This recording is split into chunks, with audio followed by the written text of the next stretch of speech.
Second one was good. Got a good one. So that leak check is closed. Or excuse me, that side hatch is now closed. Moments from now, the closeout team will depart the pad while weather operators kick off their final check on wind speeds at the pad before the final go, no-go for launch. But before we get to that final go, no-go, the SpaceX team will do an internal poll, making sure conditions are ready with Falcon 9, Dragon, the crew, the range, and the weather. Let's pause now and watch watch the closeout crew as they finalize their preparations there on the pad.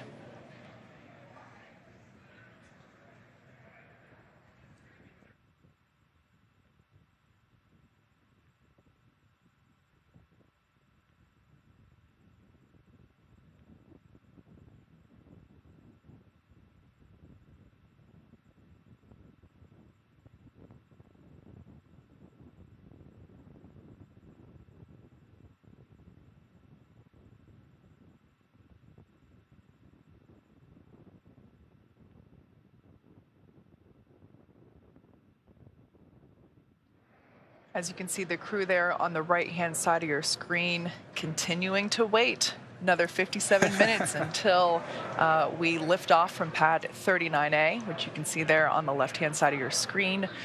We can confirm that the closeout team has departed the access arm there, so that's good news.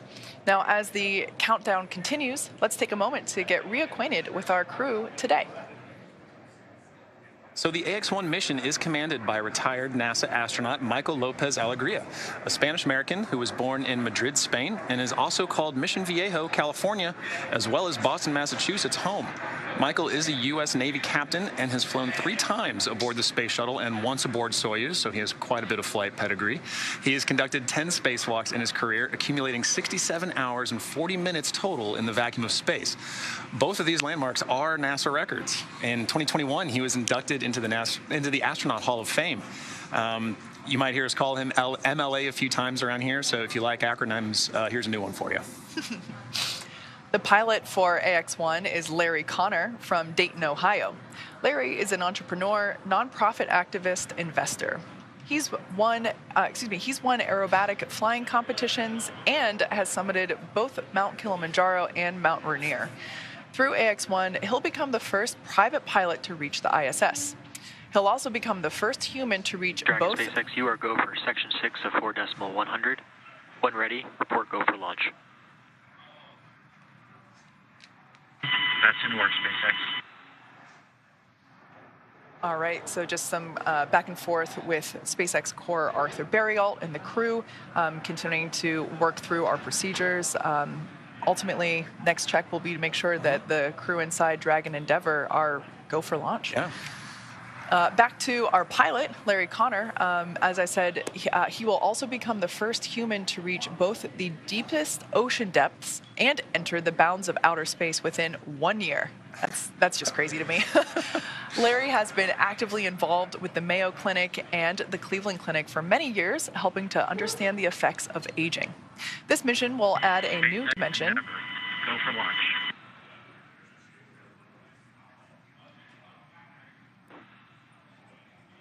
Copy that, Endeavour. Crews go for launch. All right, so that is fantastic news. That's basically 4 thumbs up inside Crew Dragon right now. So really good news there. Yeah, so continuing out our crew, moving on to Mission Specialist 1, Eitan Stiba will become the second Israeli ever to fly to space. In many ways, today's mission is a return to flight for the nation of Israel after the Columbia tragedy in 2003. Eitan served for more than 4 decades as a fighter pilot in the Israeli Air Force, where he received the Distinguished Aviator Medal, and today he is an impact investor and philanthropist. In collaboration with the Ramon Foundation, the Israel Space Agency, and the Ministry of Innovation, Science and Technology, and the Ministry of Education, Stiba will fly to the ISS under the Rakia banner and the maxim, "There is no dream beyond reach." During his time on the ISS, Stiba will facilitate scientific experiments, educational outreach, and one of my personal favorites, artistic activities. Mark Pathy is an entrepreneur, investor, and philanthropist, as well as mission specialist number 2 on this AX-1 mission. Pathy is currently the Chief Executive Officer and Chairman of Montreal-based Maverick, a privately owned investment and financing company he founded that focuses on innovation and social impact. As a strong believer in the importance of philanthropy, Pathy is a member of the boards and executive committees of the Montreal Children's Hospital Foundation, Dans LaRue, and the Pathy Family Foundation. Through the AX-1 mission, Pathy will become Canada's second private astronaut and the 12th Canadian to go to space. All right, well, you've seen the vehicle, you've met the crew, you've heard some good calls on our way to launch, and we're just within the hour. So let's send you over now to NASA's Johnson Space Center, where Dan Hewitt is following the launch prep from Mission Control in Houston. Dan, over to you. Hey, thanks, John. And the team behind me flying the space station, the crew on board, they're ready to get this first private astronaut mission off the ground. Back in 2019, NASA took steps to open the station up for business, issuing a directive to enable new commercial activity on board, including private astronaut missions. And all of this is done with the goal of building a robust economy in low Earth orbit. Now, why does NASA want to do that? Well, we're very aware that there is untapped potential in that space just outside of our atmosphere, and low Earth orbit can be a first step towards unlocking limitless possibilities. On this July 20th, 1969. It's one small step for man, one giant leap for mankind. Greatness We're going to be busy. cannot always be seized in a moment. Sometimes it requires a first step, a step into the unknown. Not knowing the path, but understanding the goal. Believing that the first step leads to greatness. We've touched the sky, believing it will lead to new worlds. We've left our home, believing in a brighter future. We've come together, believing in shared goals. We've stayed and learned, believing in benefits for all.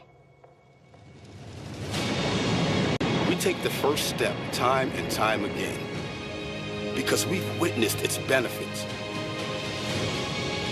and believe in its potential. So we're expanding and enabling this step for others to push humanity further as we prepare for the next giant leap.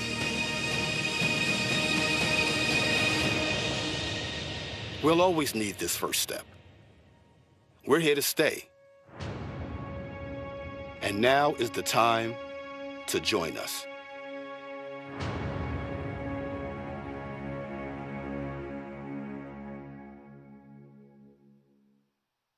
And low Earth orbit is that first step. And for NASA, we're in it for the long haul. For the last more than 20 years, we've shown that you can get incredible value from doing research and technology demonstrations in low Earth orbit on the station. And along the way, we've continually increased our work with commercial organizations, flying research, payloads, entire facilities, experiments, and working with U.S. companies to fly cargo and crew to the station, the latter of those laying the groundwork for the mission we're seeing about to launch today. And we're continuing to look ahead onto the horizon, working with companies like Axiom and others to get a jump start on developing new destinations in low Earth orbit where future astronauts, and not just those from NASA, will be able to go and explore and do research just outside of our atmosphere. So we've got our sights on the horizon, and our ultimate goal is for NASA to become one of many customers in this new economy in low Earth orbit as we set our sights on deep space exploration, heading back to the moon and beyond under the Artemis program. Now, the AX-1 mission's a good example of the public and private partnerships that are going to make that future vision a reality. But to take a little bit deeper of a dive, let's jump over now to my colleague, Megan Cruz, who's standing by at Kennedy Space Center with NASA Administrator Bill Nelson. Over to you, Megan. Good morning to you, Dan, and good morning, NASA Administrator Bill Nelson. Great to have you here, as always. Good morning. Well, I wanted to talk to you because we know that one of NASA's goals has been to enable commercial efforts in space. With today's Axiom 1 mission, the first all-private crew to the International Space Station, what does today represent for the agency? We're taking commercial business off the face of the Earth and putting it up in space. And that's one of our main programs now, because we want to get NASA out of low Earth orbit and go explore the heavens. We want to direct our energy and our resources to do that, because we're going back to the moon and we're going to Mars. And so we want, for example, we're going to continue the space station for another 8 years. Yep. We want to have commercial space stations.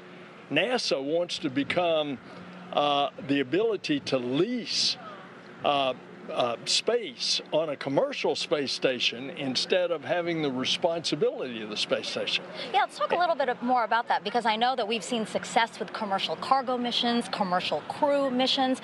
Are commercial stations next? Indeed. Well, that's what we're doing today. We are bringing a commercial company to our ISS. We are then going to have them attach a commercial module to the International Space Station. And then we're encouraging the building. We've got initiatives out there in private industry right now to build a commercial space station. And then all of our international partners on the space station, we're taking with us out into, for example, lunar orbit. The Gateway, which is like a space station in lunar orbit, is going to be a number of nations. Landing on the moon, we're going to have other nations participate as well. Yeah, it seems like there's a lot of partnerships going forward with NASA to accomplish some of the big goals that we have. Well, as it should be, because our program is internationally, and when we go to Mars, there's going to be a delegation from planet Earth. Mm-hmm. Are you excited for today's launch? Oh, is the Pope Catholic? Yes.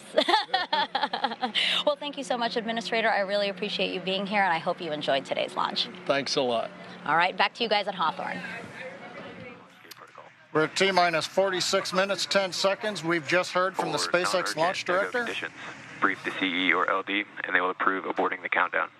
For urgent issues affecting the safety of the operation, operators shall call hold on the countdown net.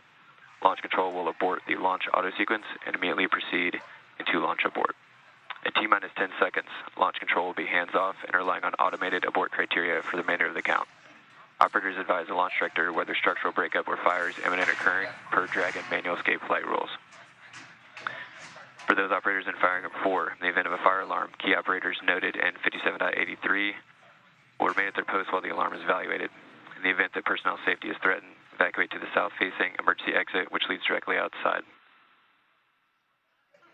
Firing group 4 and MCCX will go into a sterile cockpit and lock down for the duration of the time the launch escape system is armed. Launch control at this time, you may proceed with arming the crew arm for movement. Over that, arming crew arm for movement. T-minus 45 minutes and counting. You've just heard the SpaceX launch director give the final execution instructions to the launch team. Crew access arm retraction started.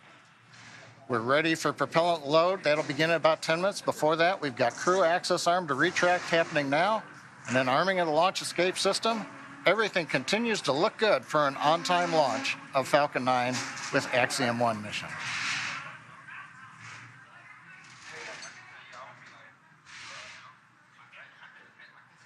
Dragon SpaceX for tablets. Go ahead, Arthur. As we prepare to step into LES arming, I need you to verify that the elastic bands are over the corners of all of the iPads in the vehicle.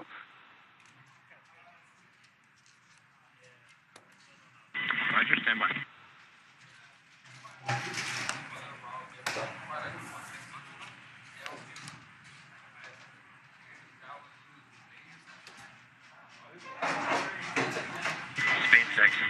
Chapter, I can confirm that the elastic band on the satchels are around the tablets and also.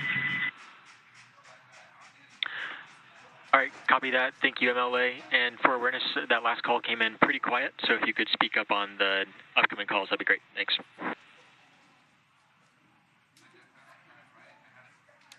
Okay.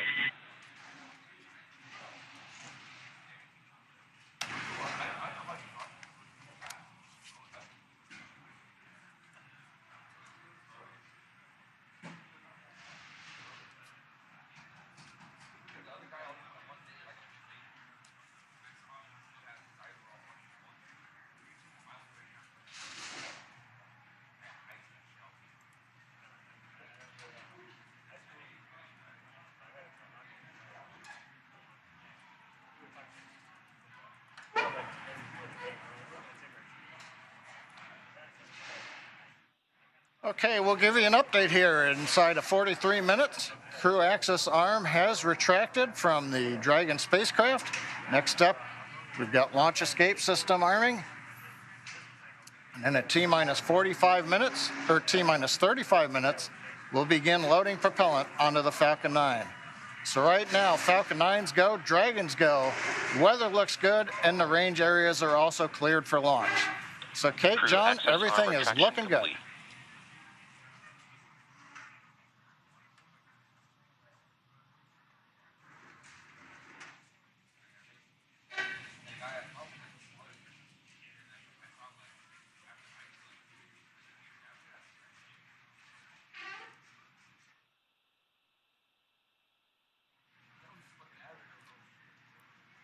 Inside of 42 minutes, everything continues to go well.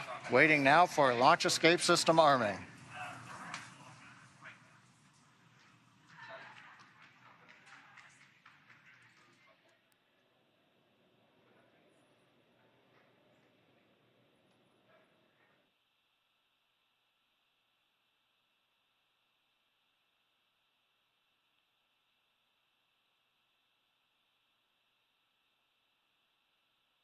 Endeavour, SpaceX for launch escape system. Go ahead, Arthur. All right, MLA, at this time I can give you a go to step through section 7 of 4.100, close visors and arm the launch escape system. That should work.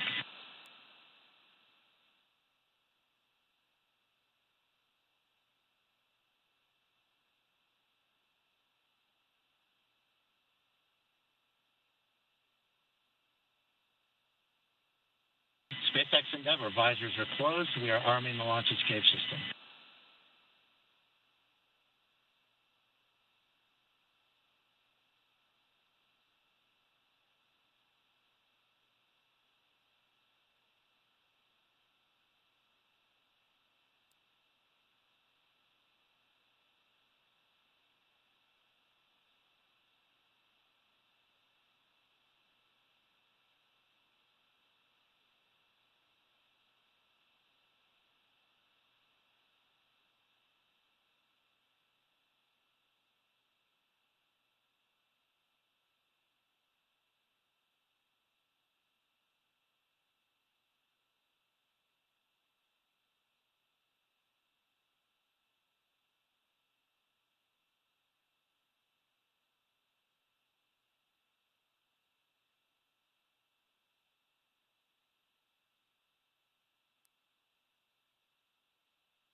Dragon, SpaceX, launch escape system is verified armed.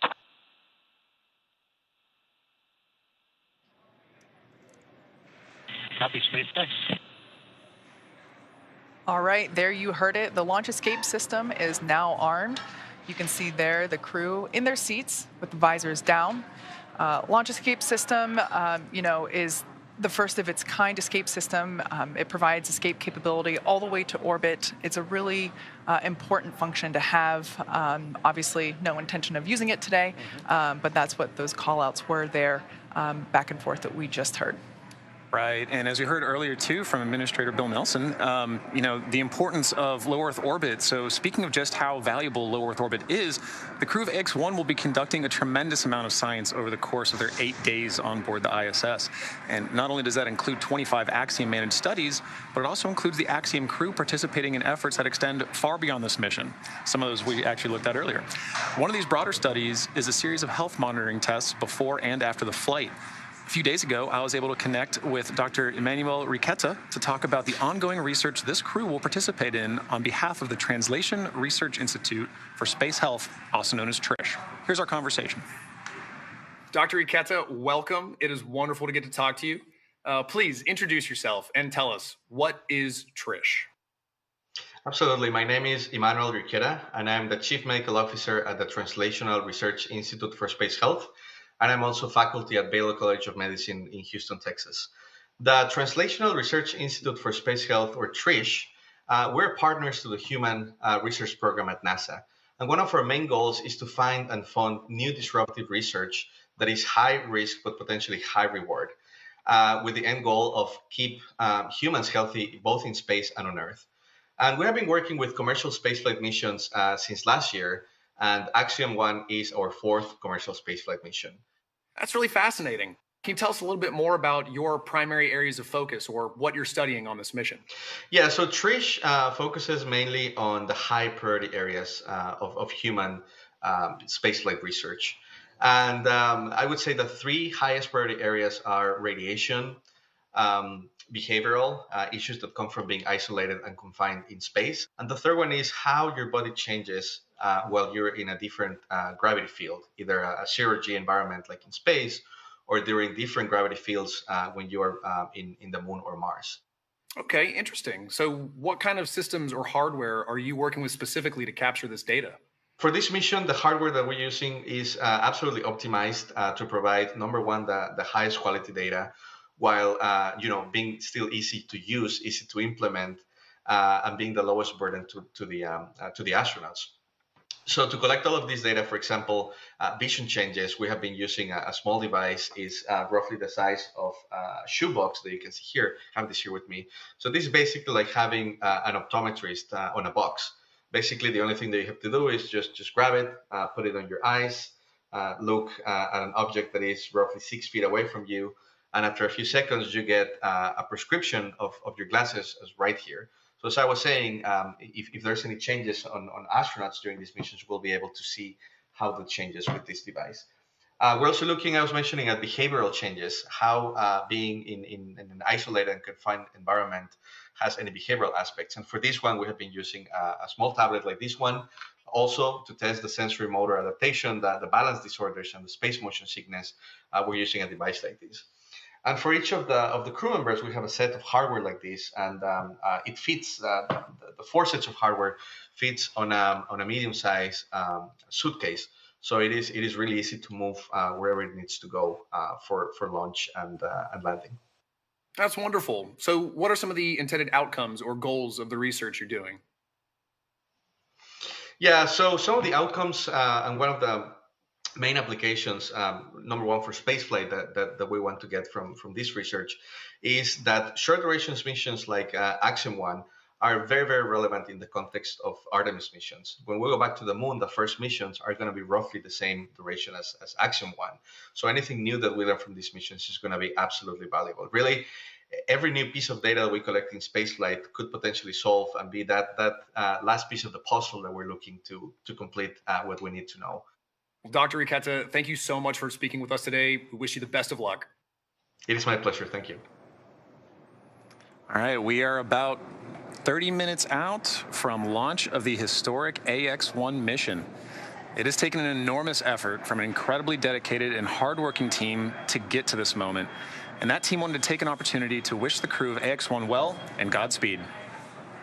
Hey X1, we're so happy for you guys, and just want to let you know we've got you here on the ground in mission control, so fly high and have some fun. From all of us here at the Integrated Performance Team, we want to wish you luck on your pioneering mission to the ISS and hope to see you in a couple years when AX-H1 launches. It is not only an immense honor to get to watch your monumental mission, but also to have been able to support you on your journey towards this day as well. Hey guys, can't wait for this mission. We put a lot of hard work in. We're excited for you all to have a great time up there, and good luck. Thank you for helping set an important precedence ahead of a very bright future. Good luck, AX-1 crew. Let's conquer space. Hasta pronto. We want to send you all off with good wishes in this incredible journey. Godspeed. It has been such an honor to watch and support you guys as you prepare for this moment. I'm so proud of each one of you for the dedication, the long hours, and the hard work you put into making this a meaningful mission. Hello, Axiom astronauts. Thanks for stepping up to the plate for this amazing journey. You guys have trained hard. You've waited a long time, and this is now happening. Safe travels on this historic mission for the first private astronauts to go to the ISS. It's happening. Wave to us from up above because we'll be thinking of you from down below. We're the Axiom Safety Team. We just want you to know that we are really proud of you and we've got your back. We're wishing you a safe and successful mission, and we'll see you when you get back on the ground. Hi guys, we're the Axiom Soft Goods team, and we just want to wish you a good mission and get back safely. It's a real pleasure to be talking with you guys right now, and we're super excited for you. I'm here to cheer you on along with the entire Crew Systems team. Yay. Thanks for everything you're doing.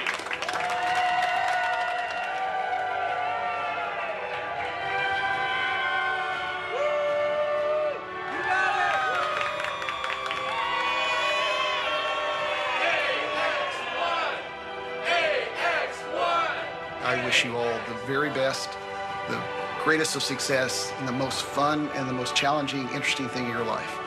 Go big and enjoy your time on the ISS. We'll see you back on the ground. Hey guys, I am so proud of the Axiom 1 crew. It's so fun to be a part of something bigger than you and to contribute. Most important thing to remember, guys, take some time to look out the window and appreciate where you are. It's space.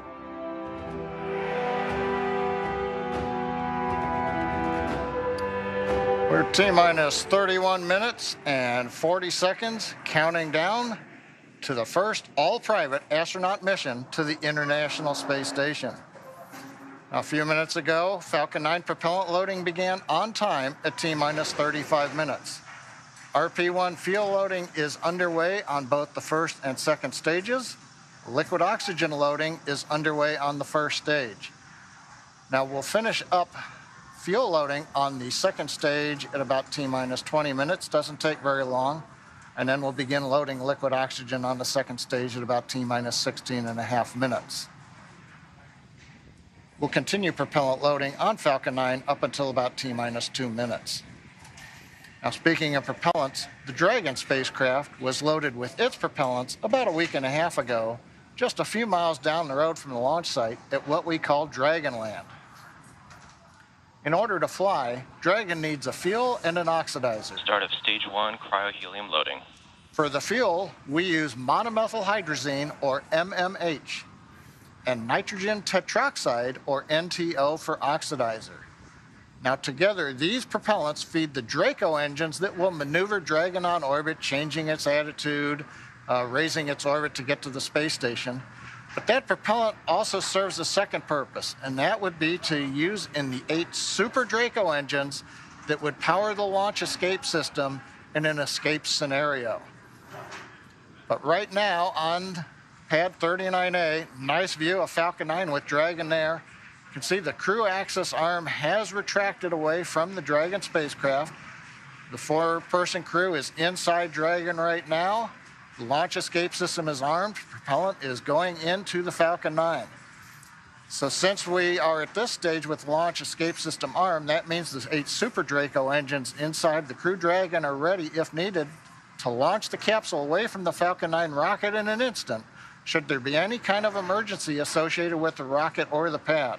We have the ability to use a launch escape system right now if it was needed. A couple other status items.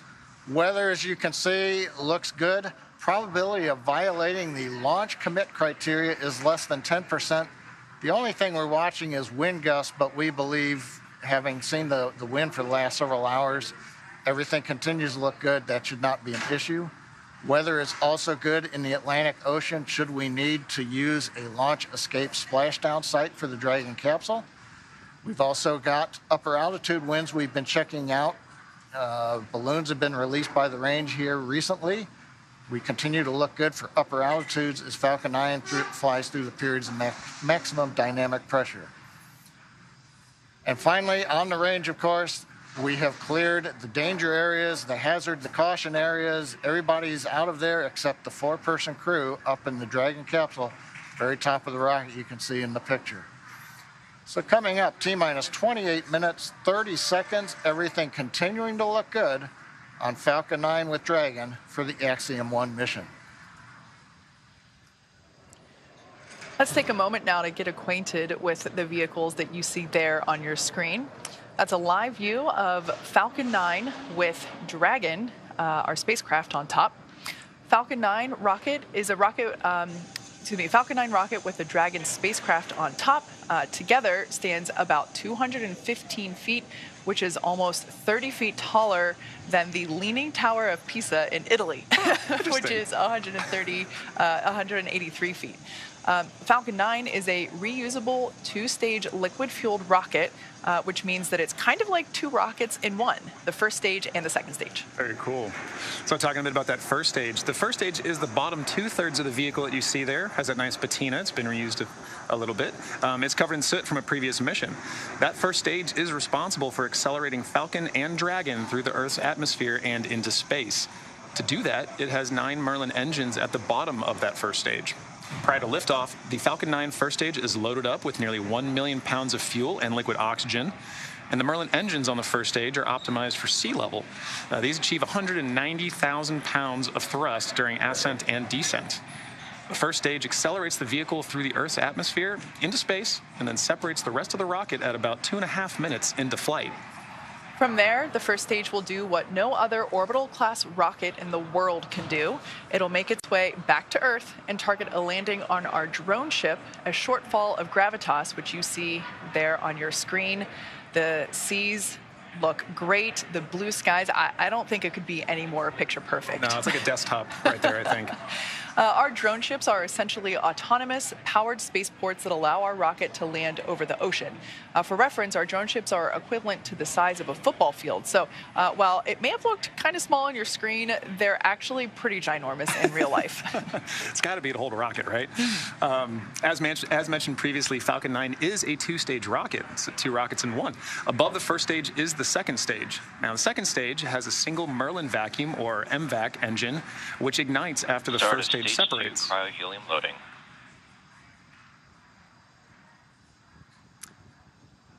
Now, the second stage is essentially a smaller version of the first stage, and whereas the first stage is designed to power the vehicle out of Earth's atmosphere and the forces of gravity, the second stage is specifically designed to operate in the vacuum of space. The second stage powers the Dragon spacecraft to its specific targeted drop-off point in orbit. The Dragon spacecraft is capable of carrying up to 7 passengers to and from Earth orbit and beyond. But for today's mission, it is carrying 4 members of the Axiom 1 crew. It is the first private spacecraft to take humans to the space station and the only spacecraft currently flying that is capable of returning significant amounts of cargo to Earth. Like the Falcon 9 rocket, the Dragon spacecraft is also reusable. Today will be the 3rd flight to space for this Dragon spacecraft that the Axiom 1 crew is flying in today. The previous flights for this capsule supported were recently the Crew 2 mission, and before that, the Demo 2 mission, which was our first human spaceflight mission. Pretty incredible. Yeah. Now, as we await T0 in just under 25 minutes, the ground operations teams are doing a series of system checks to make sure both Dragon and Falcon 9 are ready for launch. Let's take a look at what the ascent portion of this mission will look like. Right, so once we hit T-0, we will watch Falcon 9 and Dragon lift off from historic launch pad 39A and make their ascent. At about 50 seconds into flight, Falcon 9's engines will throttle down to help pass through the period of maximum dynamic pressure on the rocket, or what we typically refer to as max Q. It's worth noting that once we hit max Q, the vehicle will be going supersonic. Once we're through the period of maximum dynamic pressure, we can throttle up our Merlin engines again. From there, at about 2.5 minutes into flight, we have a series of 3 events that happen in rapid succession. The first of which is MECO, or main engine cutoff. This is where all 9 Merlin engines shut off in preparation for stage separation, which, as the name suggests, that is where the first stage detaches from the second stage, with the first stage making its way back to Earth for landing as the second stage continues on its journey with the third event. Right, now SES-1, or Second Engine Start 1, is where the Merlin vacuum engine lights up and propels the second stage, along with our AX-1 crew, into orbit. As Stage 2 heads towards its targeted drop-off orbit, Stage 1 will execute 2 burns in order to make its way back to Earth. The first stage is the entry burn, where 3 of the Merlin 1D engines will reignite and then shut down. This helps to slow the stage down in preparation for entry back into Earth's atmosphere. While the first stage is heading back to Earth, the second stage will cut off its singular Merlin engine that was ignited right after stage separation. Once this happens, we'll wait for confirmation of good orbital insertion. About 90 seconds after Dragon gets into orbit, Falcon 9 will land back on Earth. The landing burn, which is a single engine burn, will bring the vehicle's speed down rapidly in order to land on the drone ship at about 9.5 minutes into the mission. And while Falcon 9's first stage is landing, Dragon is preparing to separate from the second stage. At about 3 minutes after the second stage gets into orbit, we should have a great view of Dragon with its 4-person crew drifting away from the second stage.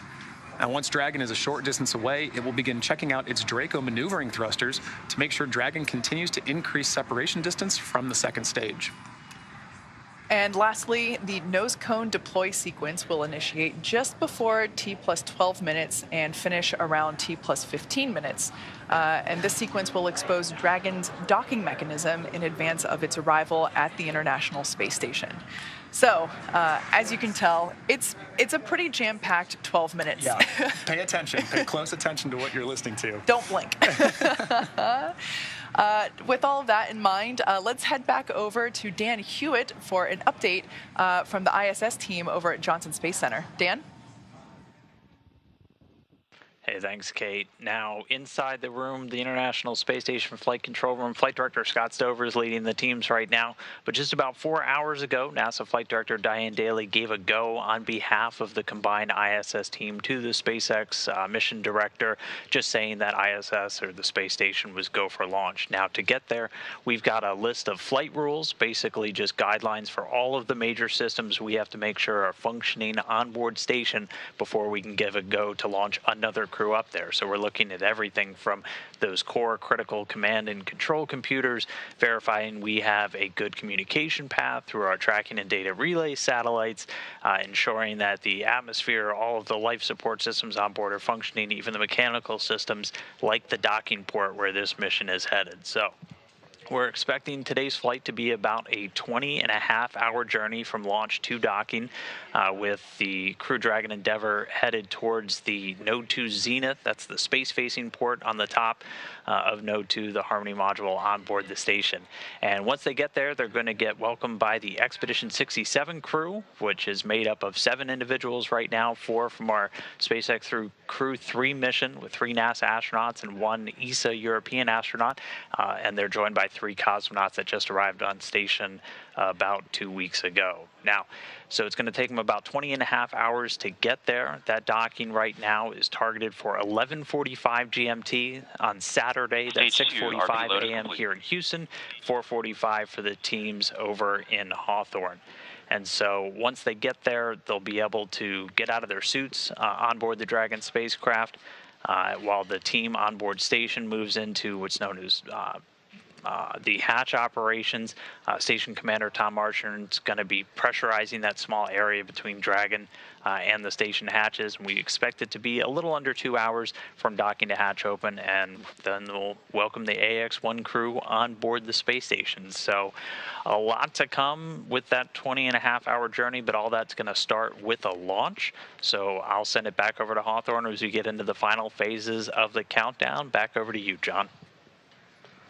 Right. Well, Dan, as you mentioned, it all starts with the launch. And Kate, it's looking like it's getting pretty busy here. People are excited about seeing a launch, right? Yeah, we're just now under 20 minutes until liftoff. As you could probably tell by the noise, the crew here, excuse me, the crowd here in Hawthorne, we're at SpaceX headquarters in Hawthorne, California, is starting to gather just beyond mission control here in the building. And you might be able to tell by the ambient noise, in addition to the live production noises that you also hear. You know, we are in a rocket factory. But yeah, you can see there the crowd is starting to grow behind the team there at Hawthorne Mission Control. Now, we saw Dan speaking earlier from Mission Control in Johnson. There is a Mission Control Center in Florida where the SpaceX teams are also gathered in firing room 4. And then we have the Mission Control Center here. There's a shot of our firing room 4 there in Florida at Cape Canaveral. You can just barely make out pad 39A there in the distance there through the window. Might be wondering why all the different mission control rooms. The one in Johnson, as Dan was saying, you know, that's really mission control for the International Space Station and those operations. The control room that you see there is for everything leading up to launch.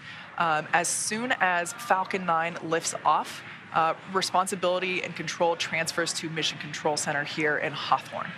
So just a quick explanation for why so many rooms with computers. Exactly. Yeah, and in addition to all the teams gathering here, we've got teams of our own gathering in Houston at Axiom headquarters. You can see there on your screen Axiom Mission Control with the lovely Axiom family behind them looking in proudly. All right, well, you know, Dan mentioned that, you know, first we have launch, then we got rendezvous and docking, and then we've got 8 days of jam-packed activity on the ISS. So busy. Yeah, and docking day is it's not just a ride to space, right? You get up there, you open that hatch, and crew is working. I got a little chance to look at some of their timeline, and as soon as they open that door, they are getting invited in, they are getting trained on some emergency procedures, and then stepping right into payload activities, stowage transfers, and just generally getting acclimated, but they're working before they go to sleep, and the work doesn't stop there. It sounds a lot like everything leading up to launch itself. You know, everything is scheduled, planned. Even, you know, we know that even sleep time is scheduled on the ISS. It's something that's incredible to me is that not only do you have work to do, you know, your science experiments and that kind of stuff, not only do you have to get some sleep, or you can, but you also have to exercise, right? The exercise time, which can be a couple hours. Stage 2 LOX load has started. All right, so good news there. We have begun LOX load, liquid oxygen loading on second stage. So that is currently underway for first and second stage, as well as loading of RP1, which is our fuel on both first and second stages. Right. Right, and again, you know, some of those things that he talked about, it's all following a timeline, right? And we are listening for those important cues along the way that we're hearing on these nets or on the loops, listening for where are we along in that timeline so we know exactly where we are in terms for launch as we count down at just T-15 from launch. Yeah, so I'm looking at my dashboard here. It looks like fuel load on second stage is now complete. So we're beginning that LOX load as we just heard. LOX load and fuel load continues on first stage. Axiom crew continuing to wait, following along with everything happening there with the touchscreen displays there above them, as well as their tablets strapped to their legs. Right. Everything continuing to look nominal for liftoff in just about 15 minutes. And as we approach that liftoff, in these final moments of our countdown to launch, Axiom Space founders Cam Gaffarian and Mike Suffredini wanted to take a moment to reflect on this mission. Well, this moment for me and Michael is a very special moment in a beginning of many beginnings, right? The launch of AX-1 going to International Space Station as part of our journey to build the first private commercial space station. And we're so grateful to be here and delighted at this moment as part of this incredible journey to commercialize and privatize low Earth orbit. On behalf of Cam and I, we'd like to thank the entire team that's made this historic journey possible. The SpaceX team in particular has done a tremendous job of prepping our crew for a launch on their transportation vehicle. The crew itself has done a fantastic job of getting themselves ready and planning their research. NASA, of course, we can't do this without NASA's leadership and support. And to each of you in the Axiom Space family, we couldn't have done it without you. We're looking forward to a bright future together. T-minus 14 minutes, 7 seconds, and continuing to count down. Everything is still looking good for launch of Falcon 9 and Dragon. That'll occur 17 minutes and 12 seconds after the hour. As a recap, Falcon 9 began propellant loading at T-minus 35 minutes. We just heard loading of the RP-1 fuel. The kerosene fuel onto stage 2 was completed right on time at T-minus 20 minutes. We've still got fuel going onto the first stage. Looks like we're about 90% or so full right now. Fuel loading will finish up at T-minus 6 minutes, and we'll hear that call out in the countdown. Meanwhile, densified liquid oxygen is continuing to load onto both the first and second stages. First stage will close out at T-minus 3 minutes. The second stage, we just began loading liquid oxygen at T-minus 16.5 minutes just a few minutes ago. That'll wrap up at the T-minus 2 minute mark. Now we load the liquid oxygen as late as we can in the countdown.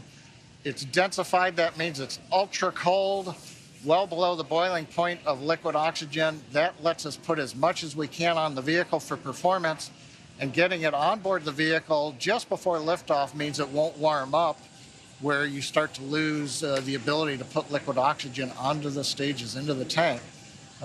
In the quantities we want. So it stays nice and cold, it doesn't bleed off, and that gives us the performance we need on Falcon 9.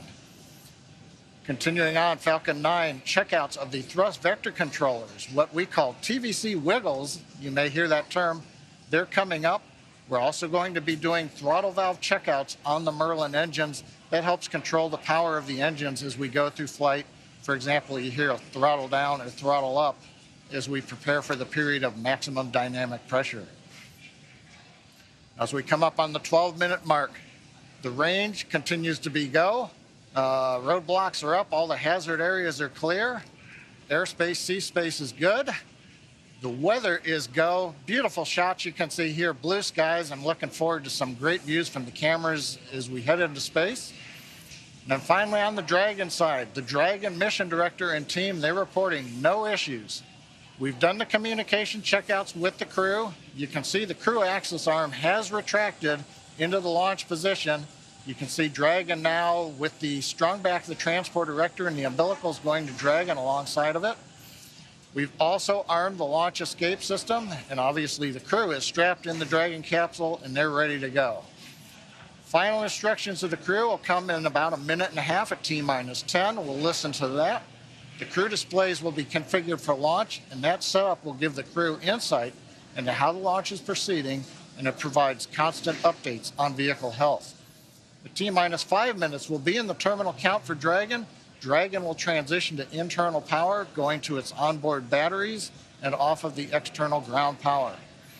We're going to hear continued callouts on the countdown net as we go from T-minus 10 to 0, and then as we fly after T0 and liftoff, we'll hear callouts as we head into space. And that'll be letting the crew know as they reach each of the milestones. Now, next big event coming up at T-minus 10 minutes is we're going to do launch commit criteria, and final instructions will be going to the crew. One other thing that you will hear is during ascent, you may hear 1 Alpha, 1 Bravo, 2 Alpha. These are launch escape states. As the Falcon 9 flies, if a launch escape was required, the crew on board knows where they are passing various points in the countdown, and that would tell Dragon what sequence of events to execute to come off of the Falcon 9 and bring the crew back safely down under the parachutes in the ocean. Right now, T-minus 10 minutes. Let's listen in to the countdown now. Dragon, SpaceX, confirmed crew displays are configured for launch. SpaceX Endeavour, we confirm they're configured. Copy MLA, and on behalf of the entire SpaceX team, we're honored to have you aboard Endeavour for its 3rd flight to the International Space Station. Axiom 1 marks a new step in commercial spaceflight and research. We wish you a great mission, good luck, Godspeed, and enjoy the ride. Thanks for those words, Arthur. I've got a few of my own. I'm going to let my crewmate Eitan say it first, though. שלום. כמה ימים לפני שאנחנו מציינים את המסע הגדול שלנו לחירות, and a few minutes before launching on this journey, I wish to share with you the words of the Greek poet Constantine Cavafy that well describe the perspective of our marvelous crew. Keep Ithaca always in your mind. Arriving there, what you are destined for, but do not hurry the journey at all. Better if it lasts for years. So you are old by the time you reach the island, wealthy with all you have gained on the way, not expecting Ithaca to make you rich. Ithaca gave you this marvelous journey. בהצלחה X1, בהצלחה רקיע. Thank you, Eitan. I'm going to continue far less elegantly or eloquently, but as we sit here on the precipice of this new era in human spaceflight, we do so on the shoulders of professionals at SpaceX, NASA, and Axiom. We want to thank all the teams at SpaceX, Falcon 9, Dragon, the launch team, of course, closeout team, all of the folks in mission control, and of course our training teams. With NASA, boy, it's been tough. You know, the first time was always hard, and there's no playbook. It's all open field running, but with ISS program, commercial LEO development, and flight operations, we've learned a lot, and we'll continue to do so. We want to thank Cam and Seth for their vision, but especially all the people at Axiom for putting this mission together with the minor miracles that they perform. All of you, make no mistake, are the men and the women in the arena. Your faces are marred, if metaphorically, by the dust, sweat, and blood, and you strive valiantly. You will have no place with the cold and timid souls who know neither victory nor defeat. The crew of the great ship Endeavour is ready to sail her proudly, Arthur.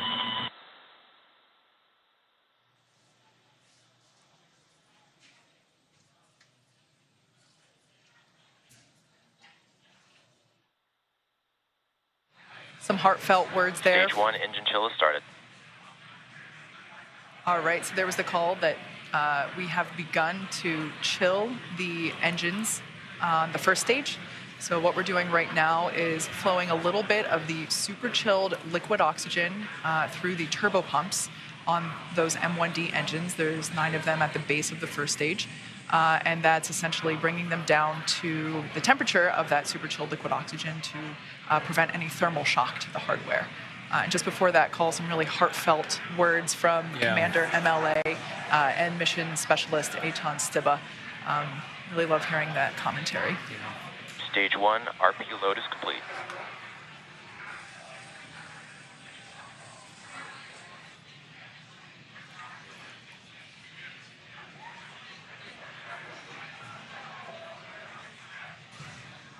At this point in time, fuel is fully loaded on both the first and second stage. LOX loading continues on both stages.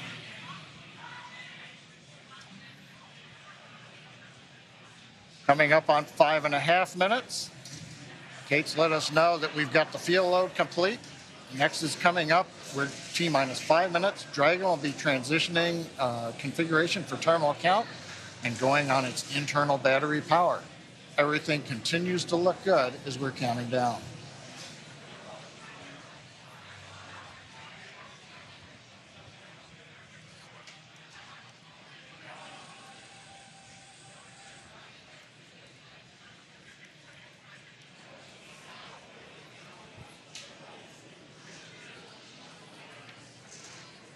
Dragon is in configure for terminal count.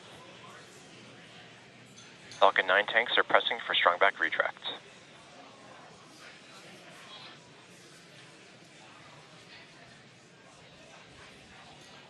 Heard the call out. We're pressurizing the tanks for strong back retract. We'll hear a sequence momentarily. Strong back is retracting. Actually, that's the start of about a 1-minute sequence. At about T-minus 4 minutes, the clamp arms that you can see there will open, and then back is retracting. And then we will see the retract from there. So we've heard the call out. That's the start of the sequence. Doesn't mean that the clamp arms are late opening. It'll take us a few more seconds. As you can hear, the excitement and the crowd is really growing here at SpaceX headquarters at Hawthorne, California. There you can see the clamp arms have begun to open. And next we should see the strong back begin to retract.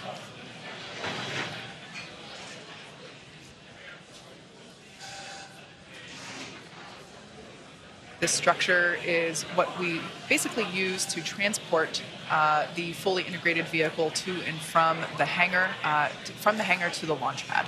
And there you can see that strong back retraction has begun.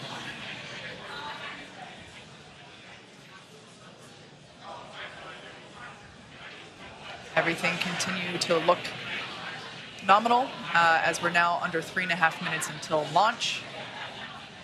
RP1 fuel is fully loaded on first and second stage. Should be wrapping up LOX load on the first stage momentarily and continuing to fill on second stage. Stage 1, LOX load is complete.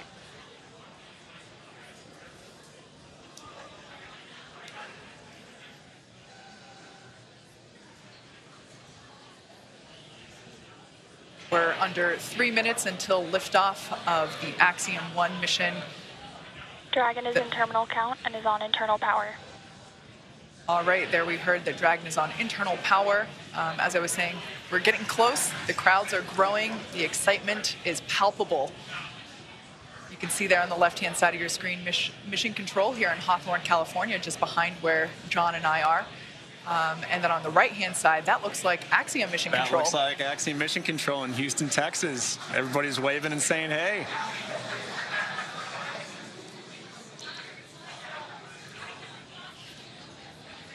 All right, at this point in time, that LOX load on first stage is complete. So the first stage is now fully loaded with all of its propellant. LOX load on second stage continues.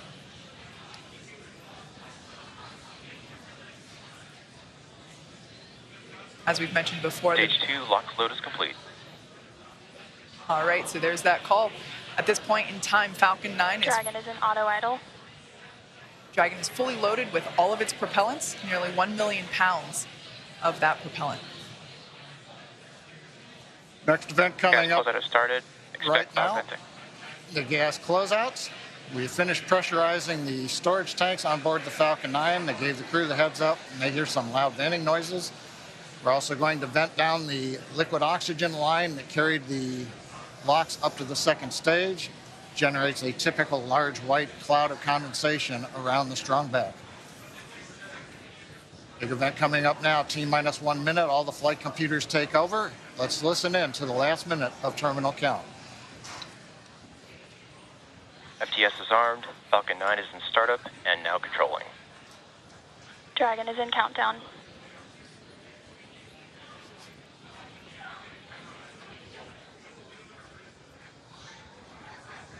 Dragon, SpaceX, go for launch.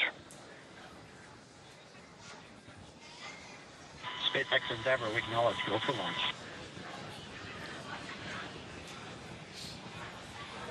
T-minus 30 seconds.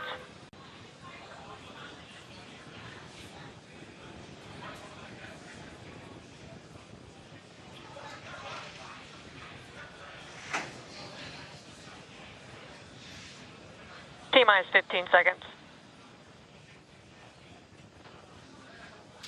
10, 9, 8, 7, 6, 5, 4, 3, 2, 1, 0. Ignition. Stop. Go Falcon, go Dragon. Godspeed, Axiom 1.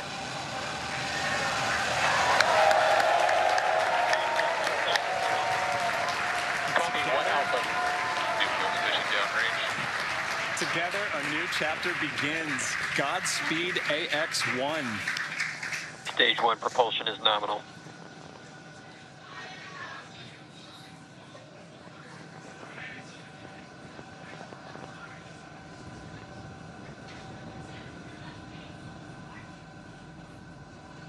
T plus 38 seconds into this historic mission, flying crew on board Dragon and Falcon 9. All right, telemetry nominal. Stage 1 throttle down. Throttling down in the preparation for max dynamic pressure.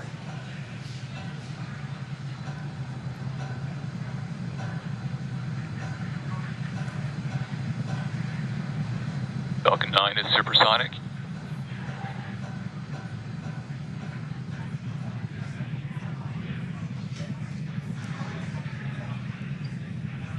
XQ. Stage 1 throttle up. Merlin 1D engines coming back up to power. 1 Bravo. Copy, 1 Bravo. The crew calling out 1 Bravo should a escape situation arise. It tells the Dragon flight computer what profile to fly using the Super Draco engines. But everything is looking good on Falcon 9. We're getting nominal callouts from all the engineers and a great view from the ground camera and the onboard cameras. Invac chill underway.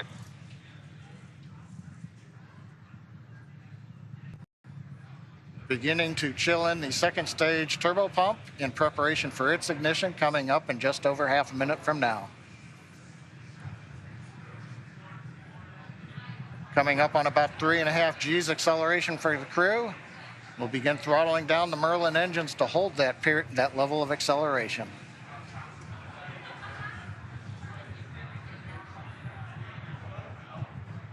Next event coming up, we're going to get main engine cutoff of the 9 engines. Get stage separation and ignition of the second stage engine. You've heard the throttle down call out. We're holding 3.5 G's for the crew.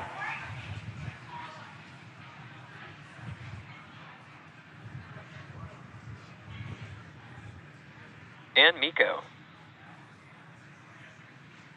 Stage separation 0.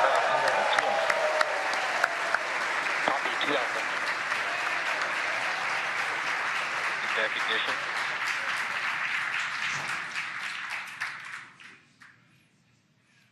Successful stage separation ignition of the second stage engine. On the left, the titanium grid fins beginning to slowly deploy. Great views from the first stage camera.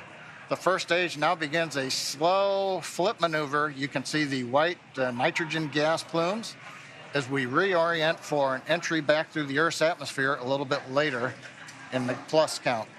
Second stage, we see the engine nozzle glowing red. Everything continuing to look good on the second stage.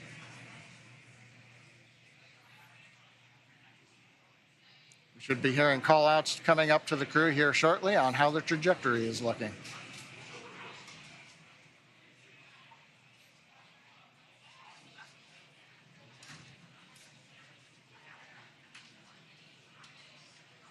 Dragon, SpaceX, trajectory nominal.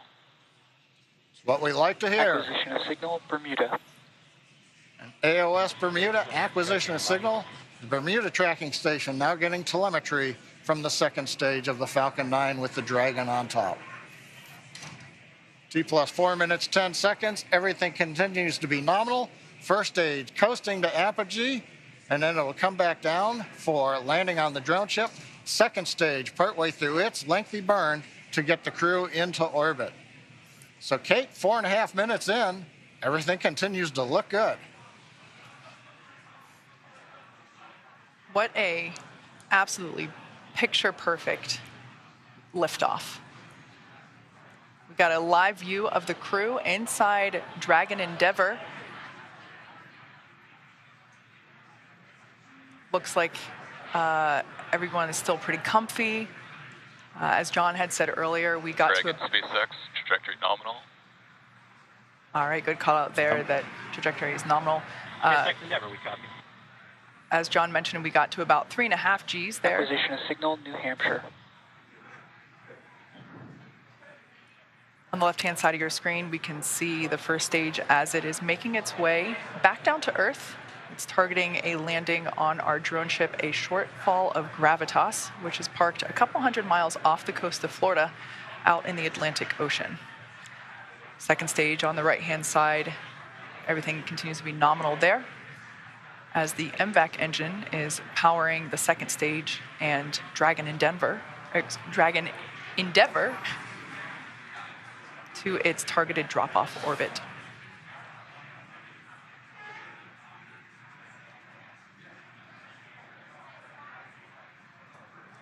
Absolutely beautiful views of both the first and second stages. SpaceX, trajectory nominal. SpaceX Endeavor, we copy. All right, so coming up in about a minute and a half, the first stage will execute the first of 2 burns required for today's landing attempt. At about T plus 7 minutes and 30 seconds, we'll see the entry burn begin. That's where the first stage will ignite the center engine first, and then a couple seconds later ignite 2 more engines, so a total of 3 engine burn, which will last about 29 seconds. The entry burn slows the vehicle down significantly as it re-enters back into the Earth's atmosphere. The first stage sees high drag, which scrubs roughly 70% of that velocity by the time that the landing burn begins. Stunning view where you can see the curvature of the Earth there on the left-hand side. Dragon, SpaceX, trajectory nominal. SpaceX Endeavor, we copy. There you can see the nitrogen gas thrusters. So that's the puff of gas that you see there occasionally. That's used for attitude control systems. We also utilize those grid fins that you see. There are 4 of them placed around the booster. And those grid fins also help steer for a precise landing, either at Stage 1 entry burn startup. Stage 2 flight. All right, there we can see that that entry burn has begun. We are targeting a landing on our drone ship, a shortfall of Gravitas today. Everything continuing to look nominal with trajectory and MVAC performance there for our second stage on the right-hand side.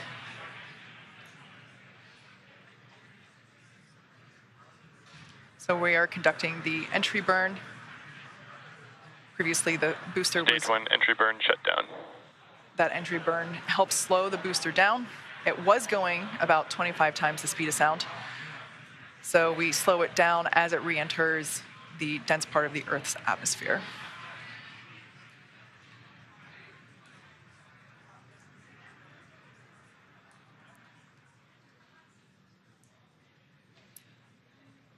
The next event is second engine cutoff, or SECO 1, as you see it there on the timeline at the bottom of your screen.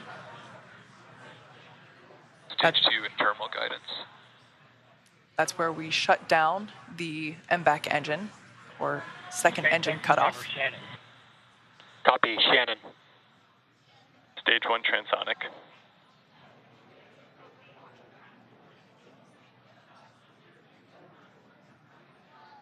Note that our landing burn and second engine cutoff will occur about the same time. Shut down. All right, we got a live view of the crew inside Dragon Endeavor there on the right-hand side of your screen. Stage 1 landing burn. Landing burn has begun for the first stage. Dragon, SpaceX, nominal orbit insertion. All right, great news there. Dragon Endeavor, nominal orbit insertion. SpaceX Endeavor, we copy, and it's great to be here. 0G, and we feel fine. Stage 1 landing leg deploy. SpaceX Dragon launch skip system disarmed. As you can see, this Falcon 9 has landed for the 5th time. All the while, great commentary there. Landing confirmed. While we can confirm the landing, confirmed landing there of the first stage booster. Also, almost simultaneously, great news for the second stage. We heard that there was nominal orbit insertion for Crew Dragon Endeavor. There you can see a live view inside our Dragon. Looks like the crew is beginning to adjust to 0G. And if you look at the right-hand side corner, it looks like we can see the 0G indicator. That was one of my. That was one of the things I really wanted to see what they were going to bring for their zero-G indicator. So I can't wait to see what comes on. It looks, I can't quite tell, Pokemon. Maybe. Okay. Well, hopefully it'll come into closer view. Yeah, but and if not, we'll get to ask them later, hopefully. yeah, great to see the crew here again, starting to really getting their first taste of microgravity. Yeah. Oh, it has ears. Oh, it's a bunny. It Is looks that like a bunny. Thumper? I think it might be. I think that's Thumper from Bambi. Love it. So right now, the second stage is basically preparing for Dragon separation. The next step now that, as we said, Dragon has nominal orbital insertion, the second stage and Dragon will separate.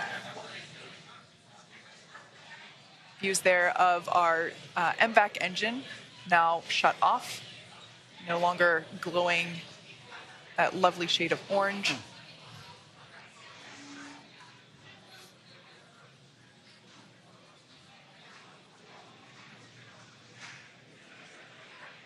Right now, the second stage is about 200 kilometers above Earth. Preparing now for stage separation, or excuse me, for Dragon separation.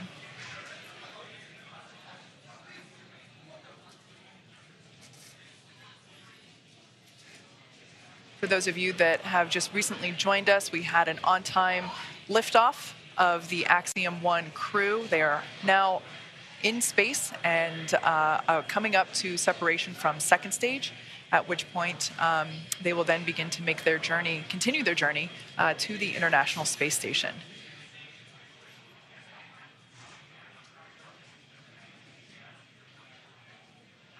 The view that you're currently looking at is inside the Dragon trunk, which, as you can see, has just separated from the second stage. Dragon separation confirmed.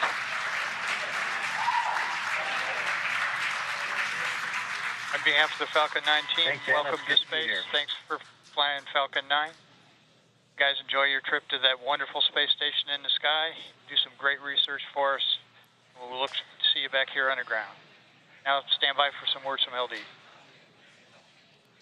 And MLA and the rest of the crew Endeavor, glad we got to have some fun this morning. We'll probably be calling an early weekend over here at the Cape. Pass you over to Anna and the team. You'll be in good hands. Godspeed, Endeavor. Enjoy the rest of your flight. Cheers. Hey, Mark, it was a lot of fun. I venture to guess we had a little bit more than you did. We thank you and your launch team, Girth, you and the Falcon 9 team. It was a hell of a ride, and we're looking forward to the next 10 days.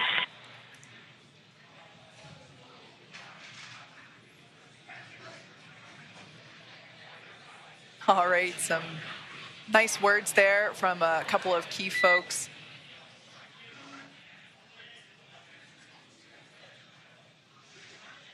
Our first Quindar tone of the mission. Yeah.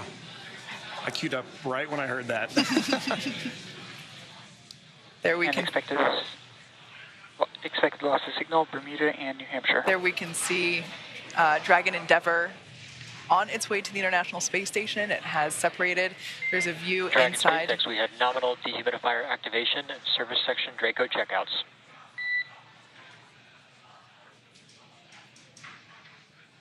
There we can see over the shoulder of SpaceX Endeavor, we copy, okay. Over the shoulder, previously Commander MLA was on the left and pilot Larry Connor was on the right. Live view inside the cabin. They just got the okay to lift their visors. All right.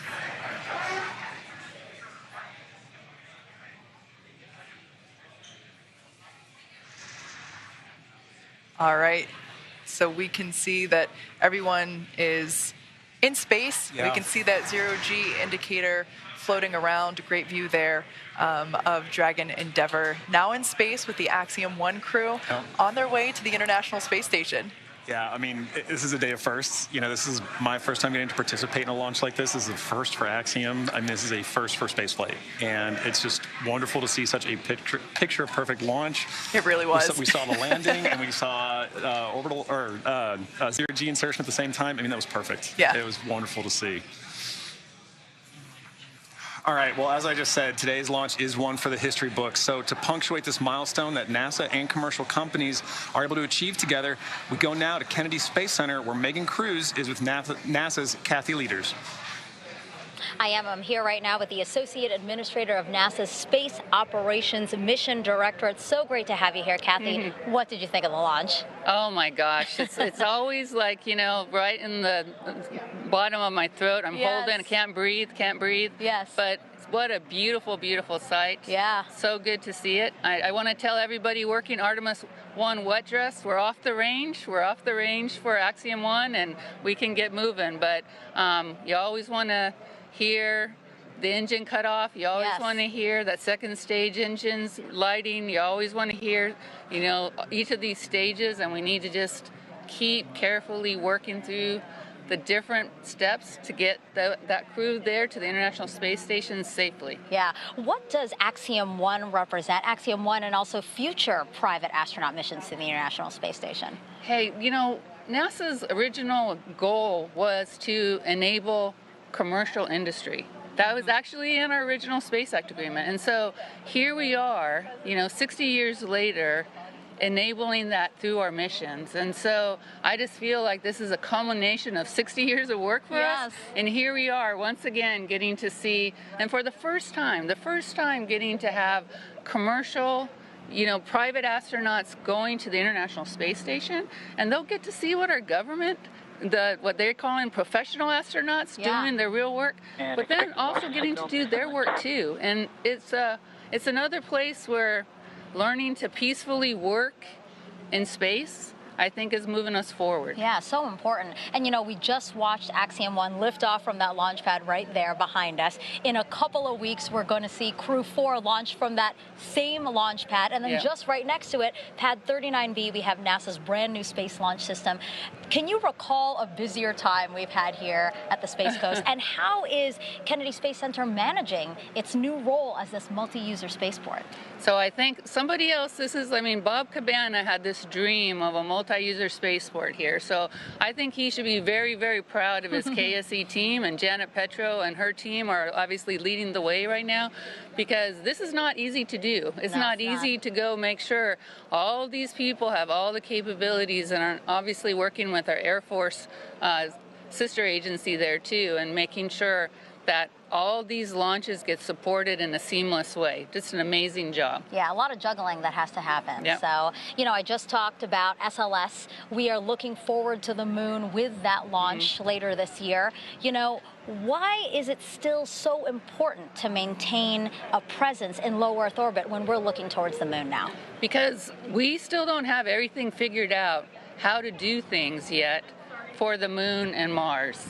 And really, the cheapest place for us to see a differential gravity environment, and for the long term, is still LEO. Yeah. And so we've got to continue to do these long duration flights, keep doing our medical protocols, keep doing our physical protocols, keep testing out our equipment through those long duration missions. It's the only place where we can do that right now. Yeah. And so we still need to be able to have this kind of a test bed for us to be checking out and proving our protocols, our research, our technology before you go put somebody in a rocket that's going to go to Mars, right? So just like always, we prepare, we get ourselves ready, and a low Earth orbit destination is a perfect place to do that. And again, how does us fostering commercialization efforts in space, how does that free us up to pursue these other dreams that we have as an agency? So, you know, the administrator today in the pre-mission conference, he said, you know, we right now are doing, this is our first step. We're working with a commercial company to have them come to our International Space Station. And we're learning to work together and figuring out how to work together. And this is going to be an important step for us, because moving forward, we would actually like to now be able to buy a ride and time on orbit with a commercial company to be able to have them do that. And so this is the first step of their learning from us and us learning from them.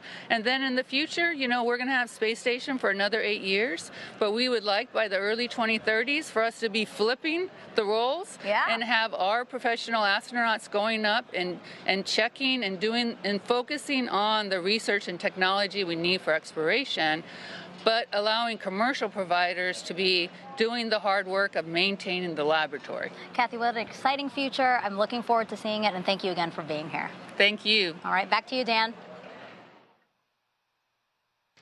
All right. Hey, thanks, Megan. It is great to see the AX-1 mission on orbit. The team here with the space station are ready. We're ready to get them on board. So their journey just started. They've got about 20.5 hours until they're docked to the space station. Again, they're headed for the Zenith port on Node 2. That's the space-facing one on the very top. With that docking scheduled right now for 11:45 GMT on Saturday. That is just about 6:45. 50 years ago, we pioneered a path to the moon. The trail we blazed cut through the fictions of science and showed us all what was possible. It's very pretty out here. Today, our calling to explore is even greater. To go farther, we must be able to sustain missions of greater distance and duration. We must use the resources we find at our destinations. We must overcome radiation, isolation, gravity, and extreme environments like never before. These are the challenges we face to push the bounds of humanity. We're going to the moon to stay by 2024, and this is how. This all starts with the ability to get larger, heavier payloads off-planet and beyond Earth's gravity. For this, we designed an entirely new rocket. The Space Launch System. SLS will be the most powerful rocket ever developed. And with components in production and more in testing, this system is capable of being the catalyst for deep space missions. We need a capsule that can support humans from launch through deep space and return safely back to Earth. For this, we've built Orion. This is NASA's next-generation human space capsule. Using data from lunar orbiters that continue to reveal the moon's hazards and resources. We're currently developing an entirely new approach to landing and operating on the moon. Using our commercial partners to deliver science instruments and robotics to the surface, we are paving the way for human missions in 2024. Our charge is to go quickly and to stay, to press our collective efforts forward with a fervor that will see us return to the moon in a manner that is wholly different than 50 years ago. We want lunar landers that are reusable, that can land anywhere on the lunar surface. The simplest way to do so is to give them a platform in orbit around the moon from which to transition. An orbiting platform to host deep space experiments and be a waypoint for human capsules. We call this lunar outpost Gateway. The beauty of the Gateway is that it can be moved between orbits. It will balance between the Earth and Moon's gravity. In a position that is ideal for launching even deeper space missions. In 2009, we learned that the moon contains millions of tons of water ice. This ice can be extracted and purified for water. It can be separated in oxygen for breathing or hydrogen for rocket fuel. The moon is quite uniquely suited to prepare us and propel us to Mars and beyond. This is what we are building. This is what we're training for. This we can replicate throughout the solar system. This is the next chapter of human space exploration. Humans are the most fragile element of this entire endeavor, and yet we go for humanity. We go to the moon and on to Mars to seek knowledge and understanding and to share it with all. We go knowing our efforts will create opportunities that cannot be foreseen. We go because we are destined to explore and see it with our own eyes. We turn towards the moon now, not as a conclusion, but as preparation, as a checkpoint toward all that lies beyond. Our greatest adventures remain ahead of us. We are going. We're going. We are going. We are going. We're going.